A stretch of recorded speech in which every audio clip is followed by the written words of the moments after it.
Hello, we'll pick up the analysis where we left off. This is the last part. Next up are the energy and life cell fragments. This can be used to increase your character's maximum energy and life.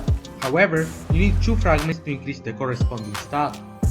Energy works like mana does in other games. You spend it to use some abilities and replenish it by recharging it along with your life in a spirit well, which can also be used as a means for fast travel, or by destroying energy crystals. There are 24 energy cell fragments and also 24 life cell fragments in the game. Then there are the 40 Gorlek Orb, which can be given to the Grom NPC to help him rebuild the Wellspring Glades by building new structures and opening up previously inaccessible areas. In the Wellspring Glades you can also find the Offer NPC who sells some abilities and weapons, the Thule NPC who takes mysterious seeds found in different areas of the game and helps you grow them to unlock areas in the Wellspring Glades that used to be blocked, or for example to grow an ancestral tree that gives you the Ancestral Light ability, and also the Twillen NPC who sells some spirit shards and their upgrades.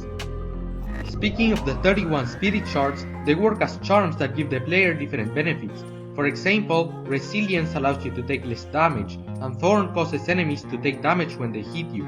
These spirit shards are also distributed throughout the map, although, as mentioned earlier, some are also sold by the Twillen NPC as well as their upgrades. There are also the 8 races, also known as Spirit Trials, in which you will be able to compete against a ghost, and if you defeat it, you will get a reward of 1000 Spirit Light. If you play online, you will be able to compete against other people's ghosts and compete on the leaderboard. Keep in mind that you can't use some movement abilities like launch or triple jump in the Spirit Trials. The Spirit Shrines, sometimes also called Combat Shrines, are also found within this game. When you activate them, you will have to fight waves of enemies for the reward of a shard slot upgrade, which allows you to equip more Spirit Shards. By default, you start with 3 shard slots, and each Spirit Shard consumes 1 shard slot. There are 5 Spirit Shrines in the game, and therefore the maximum number of shard slots is 8. Quests are an integral part of this game, and they have already been mentioned before. There are side quests that are not required to beat the game, but are required to 100% complete the game. Some examples include the hand-to-hand quest, which asks you to deliver different items to different NPCs by creating a chain that ends in obtaining the ancient mapstone, which can be used to reveal all the collectibles on the map. Finally, there are the 37 achievements. First, there are the miscellaneous achievements like Did I Do That?, for which you must kill 10 enemies using environmental hazards, or Juggling Act, which requires you to juggle 3 or more projectiles in the air for more than 5 seconds.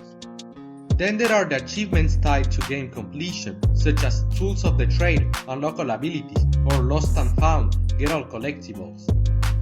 After these, we have the achievements that require you to complete the game with some restrictions, such as Immortal, beat the game without dying, Shardless, beat the game without equipping any spirit shards, or Lightless, beat the game without spending any spirit light. There is also a speedrun achievement in this game called Look at the Time, for which you need to complete the game in less than 4 hours. Well everyone, that's all for this video. I'll say goodbye with what I think is a greeting humans use.